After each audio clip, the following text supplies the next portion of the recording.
Olá, amigos internautas, beleza? Nesta videoaula iremos trabalhar conceitos fundamentais sobre ácidos nucleicos.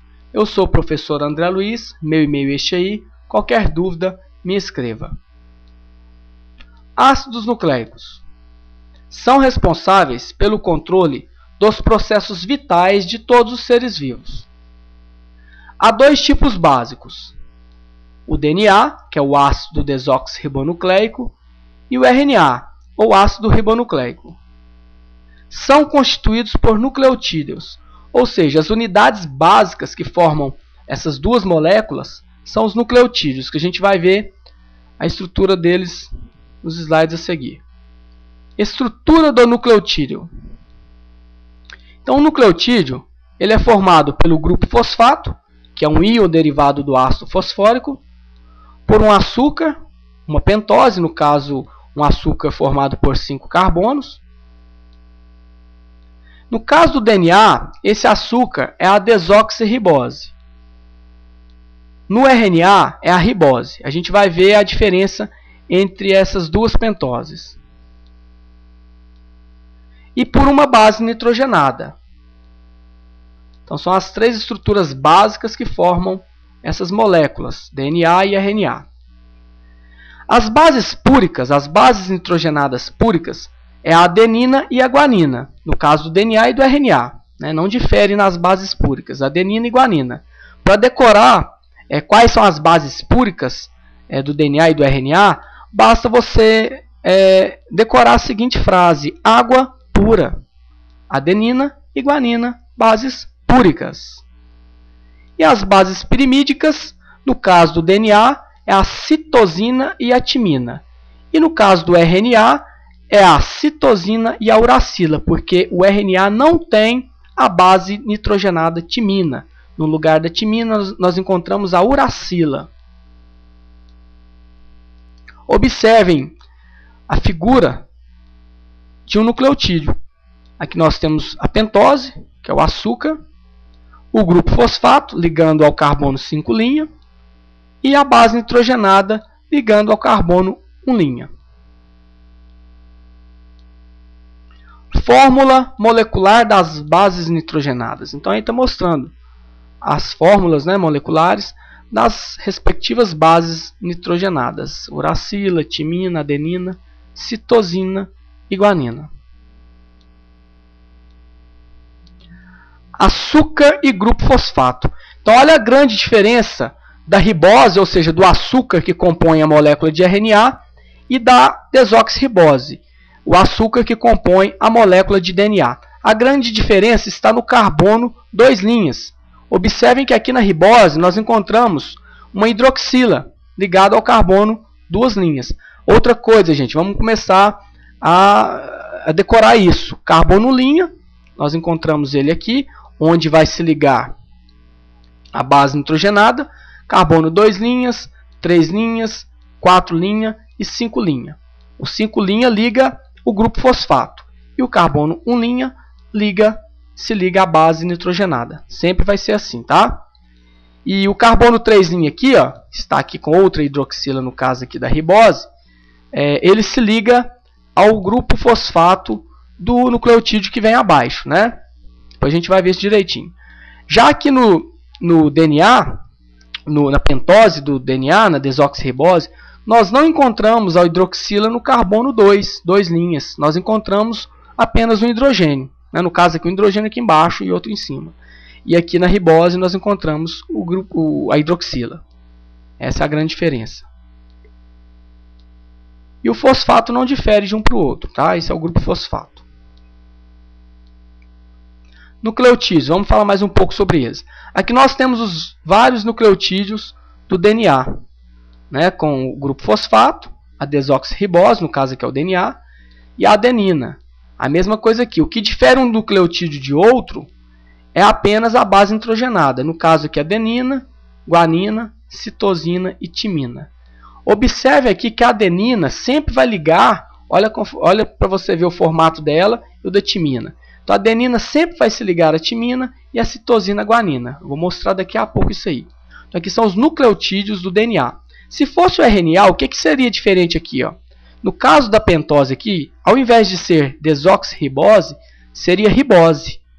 Né? Observem que aqui está desoxirribose. Então são nucleotídeos provenientes do DNA. Se fosse RNA, no lugar da desoxirribose seria ribose. E aqui na base nitrogenada não teria timina. No caso da timina seria uracila. A grande diferença é essa aí. DNA, o que é? Onde se encontra? Qual a sua função? Então essas são perguntas básicas que devem ser respondidas de imediato para a gente continuar o nosso estudo sobre o DNA, sobre essa molécula da vida aí. Então o DNA é a molécula que contém a informação genética de todos os seres vivos, da maioria, né, vamos dizer assim, da maioria dos seres vivos. Lembrando que existem vírus que possuem RNA como material genético. Tem vírus que possuem RNA, tem vírus que possuem DNA. Então, o DNA é a molécula hereditária da maioria dos seres vivos. Então, essa molécula tem toda a informação para codificar, para produzir, né, todas as proteínas. Tem os genes que podem codificar proteínas no seu organismo. Então, ela é a molécula da vida. É a molécula que você herda dos seus pais, que você vai passar para os seus filhos. Ou seja, é a receita do nosso organismo, é a receita do organismo de qualquer ser vivo. Onde se encontra? No núcleo. Então, no núcleo celular, no núcleo da célula. Essa molécula está no núcleo da célula, de todas as células do ser vivo. E a função dela é conter a informação genética, os genes, para produzir as diversas substâncias, diversas proteínas que o seu organismo precisa para realizar o seu ciclo vital, para viver. Né? Então, estou mostrando aí. O núcleo é onde fica armazenado o DNA, que normalmente nós encontramos em forma de cromossomos. Aqui nós temos um cromossomo. Outra coisa, gente, qual que é a diferença do cromossomo para o DNA? Muitos alunos têm essa dificuldade de discernir uma coisa de outra. Cromossomo nada mais é do que o DNA. É o DNA associado a proteínas, né, que no caso chamam essas proteínas, o DNA se enrolam nessas proteínas, né, que são chamadas de proteínas histonas, e vão se condensando, vão se espiralizando, formando os cromossomos. Então o DNA, imagine que ele seja muito longo, é uma fita muito longa. Para ele caber dentro da célula, do núcleo da célula, ele tem que estar bem condensado, né, bem enovelado, condensado. Então o cromossomo nada mais é do que o DNA condensado, né, e juntamente com proteínas que são chamadas de histonas. Aqui está mostrando um cromossomo e aqui os genes desse determinado cromossomo. A gente vai ver daqui a pouco o conceito de gene. Vamos falar mais um pouco do DNA. Então o Watson e o Crick, em 1953, propôs, né, o modelo de dupla hélice. Foi esses dois grandes cientistas que propuseram esse modelo da dupla hélice. É um modelo aceito pela comunidade científica do DNA. Esse modelo está relacionado ao modelo do DNA. O pareamento de base, ou seja, uma base nitrogenada completa a outra, ou seja, as bases se complementam, ligando uma fita do DNA a outra. Essas ligações acontecem por ligações de hidrogênio. A adenina sempre vai se ligar à timina no DNA e a guanina sempre vai se ligar à citosina. Então decorem isso aí: adenina se liga à timina e guanina citosina. Essas são as quatro bases nitrogenadas que compõem os nucleotídeos desta molécula da vida, do DNA. O número de nucleotídeos de adenina é sempre igual ao de timina, porque uma base é complementar da outra. O número de nucleotídeos de guanina é sempre igual ao de citosina. Mesma coisa. Tem capacidade de autoduplicação ou replicação. Gente, isso é muito importante. O DNA é a única molécula dos seres vivos que tem a capacidade de se autoduplicar, de se replicar. A gente vai mostrar esse processo daqui a pouco. Então os nossos grandes, os meus amigos Francis né, James Watson e Francis Crick, mostrando a estrutura do DNA, a dupla hélice do DNA. James Watson e Francis Crick. Então aqui, ó, observem que aqui nós temos a dupla hélice do DNA. Imagine só uma escada, né, uma escada contorcida, e os degraus da escada são as bases nitrogenadas se ligando. E o corrimão da escada, os corrimões da escada são o grupamento fosfato e a pentose, né, que compõem o corrimão da escada. Então imagine também que essa escada, um lado dela está correto, né, ou seja, um corrimão está certo, no sentido correto, e o outro está invertido. Observe aqui que enquanto aqui em cima aqui, uma extremidade da fita termina com 3 linhas, a mesma extremidade lá embaixo termina com 5 linhas, ou seja, o carbono 5 linhas. A outra é o contrário, aqui termina com 5 linhas, carbono 5 linhas, e lá embaixo termina com 3 linhas. Observe que tem alguns nucleotídeos que estão de cabeça para baixo, ou seja, enquanto uma fita está numa posição, a outra está invertida, paralelamente invertida, baseando nessa outra fita. Então, olha, duas cadeias de nucleotídeos orientam-se em direções opostas. Isso é importante saber. Elas estão em direções opostas, né? As bases se ligando, formando os degraus, e o pareamento acontece sempre entre adenina e timina e citosina e guanina.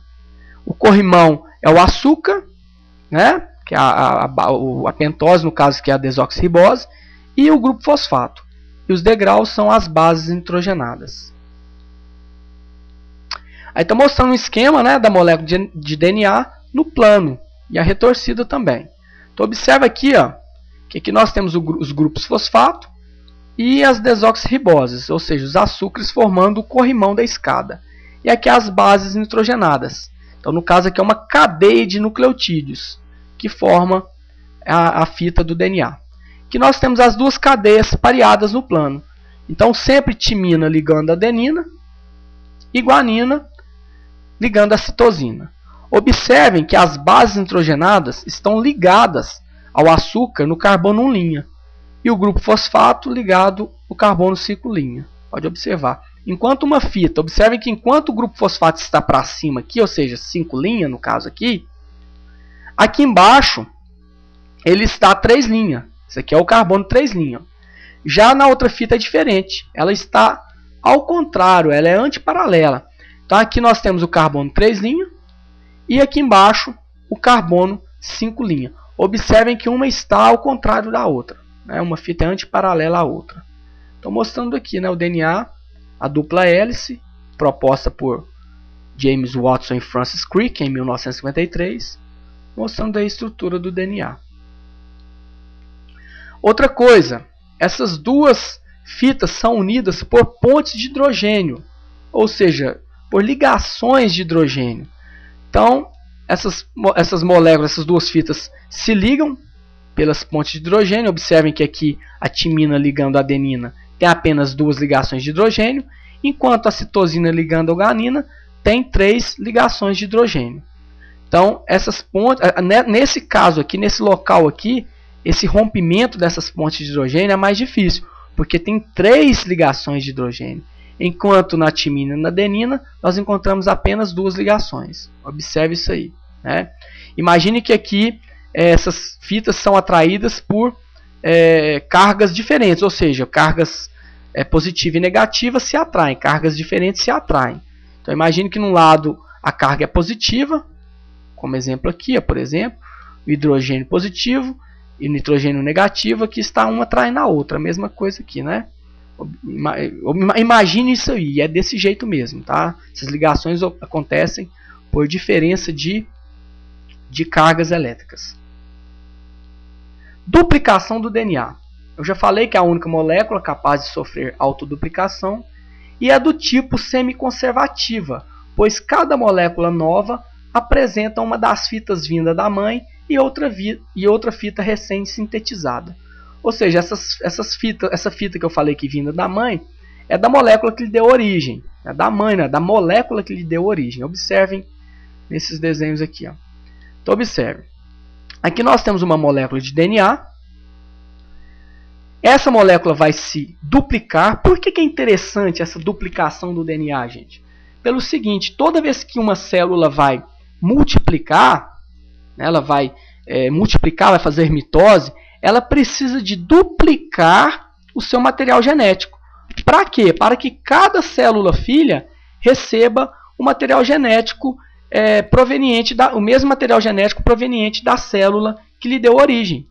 Então, a mesma coisa, quando, por exemplo, um espermatozoide fecunda um óvulo, a primeira célula a se formar se chama zigoto. Essa célula vai compor todo o organismo de um indivíduo, por exemplo, adulto. Então, todas as células daquele indivíduo adulto têm que ter a mesma informação genética da célula que lhe deu origem, ou seja, do zigoto. Então, toda vez que uma célula vai multiplicar, ela precisa de duplicar o seu material genético. Então, observa que nós temos uma fita, um DNA, uma molécula de DNA. A primeira coisa que acontece é o rompimento de pontes de hidrogênio, pela helicase e pela DNA polimerase. Então, vai rompendo as ligações de hidrogênio, que existem entre as duas fitas. Após acontecer esse rompimento dessas pontes, vem outra enzima, no caso, e vai encaixando os nucleotídeos soltos no núcleo nessas fitas molde. Então, no caso aqui, a fita molde de cá, azul escuro, e fita molde do lado de cá. Então, a ligase, que é uma enzima, vai encaixando os nucleotídeos complementares a essas fitas moldes. Então, por exemplo, essa fita molde aqui, a adenina, ela encaixou, no caso, a ligase encaixou a timina. Citosina encaixou a guanina. Timina a adenina, adenina a timina, e por aí sucessivamente. Aqui é a mesma coisa. A ligase, juntamente no caso com a DNA polimerase, que também é a grande responsável por essa duplicação, vai encaixando o nucleotídeo complementar ao outro. Com a adenina encaixando a timina, citosina a guanina, timina a adenina, e por aí vai. No final do processo, nós temos duas moléculas de DNA, e formadas a partir de uma única molécula. Por que a gente fala que a duplicação é semiconservativa? Observem que cada molécula que se formou preserva, no caso aí, uma fita da molécula que lhe deu origem. Observem isso aí. Então, por isso que nós falamos que ela é semiconservativa, porque as moléculas novas que se formaram preserva pelo menos uma das fitas da molécula que lhe deu origem. Então, uma molécula forma duas moléculas de DNA. Então, esse processo ele é semiconservativo. Observem novamente que uma fita de DNA se duplica, dando origem a duas novas fitas na duplicação semiconservativa. Eu vou parar por aqui e vou postar mais algumas aulas. Agora a gente vai falar um pouco sobre RNA, que é o ácido ribonucleico RNA. Nós vamos falar também sobre transcrição e sobre tradução ou síntese proteica. Nas próximas videoaulas irei postar as determinadas aulas. Muito obrigado e até a próxima.